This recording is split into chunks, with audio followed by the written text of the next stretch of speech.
بسم اللہ الرحمن الرحیم۔ کسی صورت یہ تسبیح مت چھوڑنا، آپ کا پورا نصیب بدل جائے گا۔ آپ کی انگلیوں سے لے کر سر کے بالوں تک آپ کا مقدر کھل جائے گا، آپ کی تقدیر بدل جائے گی۔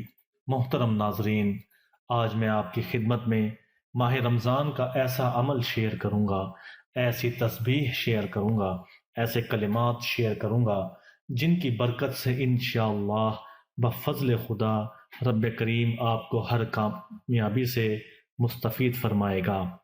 اس عمل کی برکت سے آپ کی تمام دعائیں قبول ہوں گی، حاجات پوری ہوں گی، کامیابیاں آپ کے قدم چومیں گی۔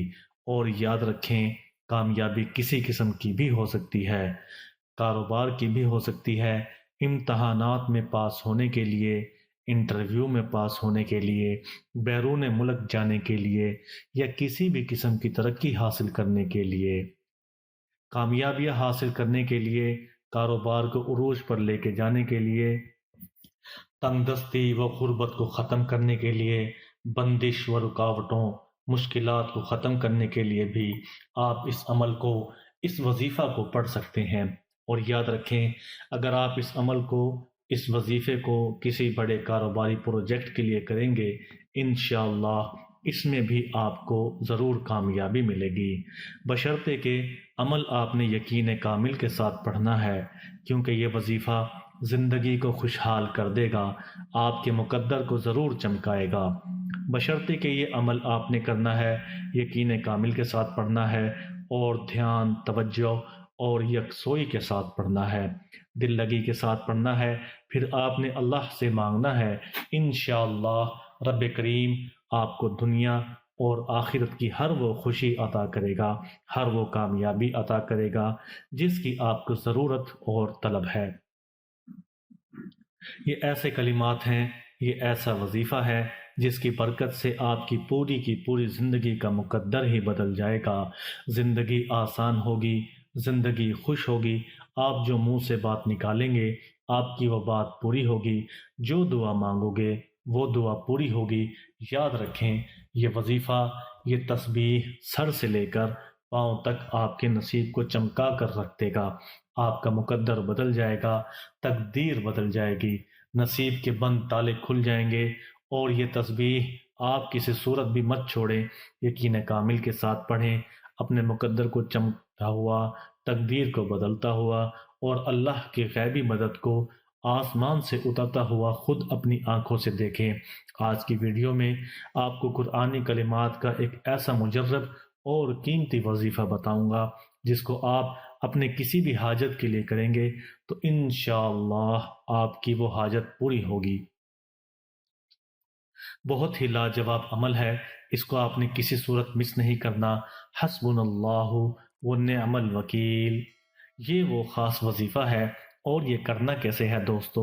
یاد رہے کہ یہ کلمات وہی ہیں جن کے حضرت ابراہیم علیہ السلام نے اس وقت پڑھے تھے جب ان کو آگ میں پھینکا جا رہا تھا۔ آپ علیہ السلام کی زبان مبارک پر اس وقت یہی کلمات تھے، حسبنا اللہ و نعم الوکیل۔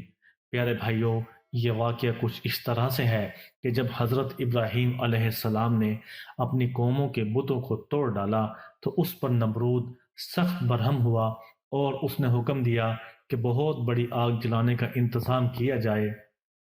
کئی دنوں تک لوگ ایندھن اکٹھا کرتے رہے۔ اس کے حکم کی تعمیل میں ہر کسی نے ایندھن اکٹھا کیا، اور ایک بڑے میدان میں یہ ایندھن اکٹھا کیا گیا، اور پھر نمرود نے حکم دیا اس ایندھن کو آگ لگائی جائے۔ کہتے ہیں کہ جب آگ جلائی گئی تو اس کے شعلے آسمان کو چھونے لگے، اور ایسی آگ کسی نے دیکھی نہ تھی۔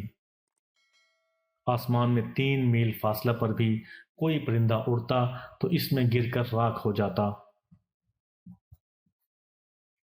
اس آگ کے قریب کوئی نہ جا سکتا تھا، اتنی بڑی یہ آگ تھی۔ اب سوال یہ تھا کہ اس کے اندر حضرت ابراہیم علیہ السلام کو کیسے پھینکا جائے؟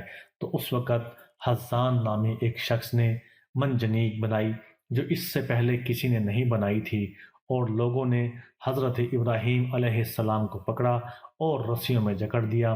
تو اس وقت حضرت ابراہیم علیہ السلام کی زبان مبارک پر یہی کلمات تھے، حسبنا اللہ و نعم الوکیل۔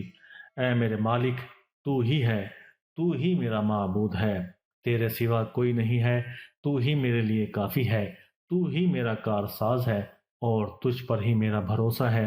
یہی کلمات تھے جو آپ علیہ السلام کی زبان مبارک پر تھے۔ پھر لوگوں نے آپ علیہ السلام کو رسیوں میں باندھ کر منجنیق میں رکھا۔ بہت سارے لوگوں نے مل کر منجنیق کو کھینچا اور زور سے چھوڑا تو حضرت ابراہیم سے بھی سجدہ ریز ہو گئے۔ اے مالک، تیرے خلیل کو اس کے دشمنوں نے آگ میں پھینک دیا ہے۔ علماء نے لکھا ہے کہ جب آپ علیہ السلام کو آگ میں پھینکا جا رہا تھا تو حضرت جبرائیل علیہ السلام حاضر ہوئے اور عرض کیا، اے اللہ کے خلیل، کیا آپ کو کوئی حاجت ہے؟ میں آپ کی مدد کروں؟ تو آپ علیہ السلام نے فرمایا، حاجت ضرور ہے، مگر اس ذات سے جو حاجات کو پورا کرنے والی ہے۔ اور فرماتے ہیں کہ بارش اور ہوا کے فرشتے بھی حاضر خدمت ہوئے اور کہنے لگے کہ آپ حکم دیں تو ہم اس آگ کو بجھا دیں، لیکن آپ علیہ السلام کی زبان مبارک پر بھی یہی کلمات تھے اور آپ نے ان کو منع فرما دیا کہ میرا اللہ ہی میرے لیے کافی ہے، وہی میرا مددگار ہے، وہی میری مدد کرے گا۔ پھر لوگوں نے دیکھا کہ وہی آگ جو آسمانوں کو چھو رہی تھی وہ حضرت ابراہیم علیہ السلام کے لیے گلزار بن گئی۔ اسی آگ کے اندر اللہ تعالی نے حضرت ابراہیم علیہ السلام کے لیے اپنی نعمتیں بھی جاری فرمائی۔ پیارے بہنوں اور بھائیوں، کہتے ہیں کہ یہ رسیاں تو جل کر راکھ ہو گئیں جس سے حضرت ابراہیم علیہ السلام کو باندھا گیا تھا، لیکن آپ علیہ السلام کا ایک بال بھی نہ جلا۔ اللہ تعالی نے آپ کو براہ راست حکم فرمایا کہ میرے خلیل کے لیے ٹھنڈی ہو جا اور سلامتی والی ٹھنڈی ہو جا۔ کہتے ہیں کہ حضرت جبرائیل حضرت ابراہیم علیہ السلام کی خدمت میں حاضر ہوئے اور فرمانے لگے کہ آپ علیہ السلام کا صبر بہت ہی عظیم ہے اور آپ علیہ السلام کا توکل بھی عظیم ہے کہ آپ نے اللہ کی ذات پر ایسا بھروسہ کیا کہ سامنے ہلاکت کا سامان دیکھ کر بھی آپ کے قدم نہ ڈگمگائے، اور اللہ تعالی نے آپ کو صبر اور توکل پر یہ نعمتیں آپ کو عطا فرمائی۔ پیارے بھائی، یہ واقعہ سنانے کا مقصد یہ ہے کہ ہمارا بھی یہی یقین ہونا چاہیے کہ اس دنیا کی کوئی چیز ایسی نہیں ہے جو نقصان دے سکے، نہ اس کائنات کی کوئی ایسی چیز انسان کو نقصان پہنچا سکتی ہے، اور نہ ہی کسی اور کائنات کی کوئی اور چیز نقصان پہنچا سکتی ہے۔ ہمیں چاہیے کہ اللہ کی ذات پر مکمل یقین اور بھروسہ کریں، اللہ پر توکل کریں، ایسا توکل کریں جیسے حضرت ابراہیم علیہ السلام نے فرمایا۔ اور جب ہم اسی توکل کے ساتھ اس وظیفے کو کریں گے تو یقین جانیے کہ آپ کی کوئی حاجت ایسی باقی نہ رہے گی جو پوری نہ ہو۔ ہر مشکل سے اللہ تعالیٰ آپ کے لیے راہ نکالے گا۔ حدیث میں آتا ہے کہ حضرت محمد مصطفیٰ صلی اللہ علیہ وسلم نے فرمایا کہ جمعہ کا دن تمام دنوں کا سردار ہے اور اللہ کے نزدیک سب سے زیادہ عظیم ہے۔ یہ اللہ تعالیٰ کے نزدیک یوم الاضحیٰ اور یوم الفطر سے بھی بڑھ کر ہے۔ اس دن کی 5 خصوصیات ہیں۔ اللہ تعالیٰ نے اس دن حضرت آدم علیہ السلام کو پیدا کیا۔ اس دن اللہ تعالیٰ نے حضرت آدم علیہ السلام کو زمین پر اتارا۔ اس دن اللہ تعالیٰ نے حضرت آدم علیہ السلام کو وفات دی، اور اس دن میں ایک گھڑی ایسی بھی آتی ہے کہ اس میں بندہ حرام چیز کے علاوہ جو بھی اللہ سے مانگے تو وہ اسے عطا کرتا ہے اور اس کی ہر جائز دعا قبول فرماتا ہے۔ اسی دن قیامت برپا ہوگی، فرشتے آسمان، زمین، ہوائیں، پہاڑ اور سمندر اس دن سے خوف کھاتے ہیں۔ اسی لیے اگر آپ کی 70,000 حاجتیں بھی ہوں اور اگر اس دن کے بابرکت دن میں اللہ پاک سے جو بھی مانگو گے تو اللہ پاک ضرور عطا کرتا ہے اور ہر دعا بھی قبول فرماتا ہے۔ اس دور میں ہر بندے کی کوئی نہ کوئی حاجت ہے، کسی نہ کسی مشکل کے اندر مبتلا ہے۔ یہ ماہ رمضان بہت ہی برکتوں والا مہینہ چل رہا ہے۔ اللہ رب العزت نے بعض چیزوں کو بعض پر فضیلت اور روزے سے نوازا ہے، جیسے کہ مدینہ منورہ کو تمام شہروں پر فضیلت حاصل ہے، مکہ کو تمام وادیوں پر، زمزم کو تمام کنووں پر، مسجد الحرام کو تمام مساجد پر، سفر معراج کو تمام سفروں پر، ایک مومن کو تمام انسانوں پر، ایک ولی کو تمام مومنوں پر، صحابی کو تمام ولیوں پر، نبی کو تمام صحابہ پر، اور رسول اکرم صلی اللہ علیہ وسلم کو تمام نبیوں پر، اور رسولوں میں تاجدار کائنات حضور نبی کریم صلی اللہ علیہ وسلم کی فضیلت کے حامل ہیں۔ اللہ رب العزت نے اسی طرح بعض دنوں کو بعض پر فضیلت دی ہے۔ یوم جمعہ کو ہفتہ کے تمام ایام پر، ماہ رمضان کو تمام مہینوں پر، تمام ساعتوں پر، لیلۃ القدر کو تمام راتوں پر، اور شب برات کو دیگر راتوں پر فضیلت دی ہے۔ حدیث مبارکہ سے 9 رمضان جمعہ کے دن کی فضیلت اور خصوصیت ثابت ہے۔ مسلمانوں کے اندر اتباع اور اطاعت اور کثرت عبادت کا ذوق اور شوق پیدا کرنے کی ترغیب ملتی ہے۔ اس ماہ میں رحمت خداوندی کا طفیل لاتعداد انسان دوزخ سے نجات پاتے ہیں۔ جمعہ کے دن کو مبارک دن کہا گیا ہے۔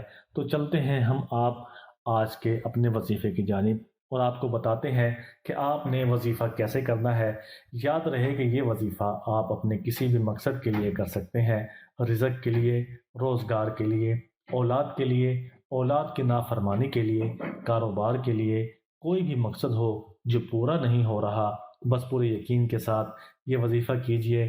کوئی حاجت ہے، بڑی سی بڑی حاجت ہے، لاکھوں جتن سے پوری نہیں ہو رہی، بہت کوشش کر چکے ہیں لیکن پوری نہیں ہو رہی، تو یہ وظیفہ کریں، انشاءاللہ آپ کی حاجت اللہ کے حکم سے پوری ہوگی۔ وظیفے کا طریقہ غور سے سن لیجئے۔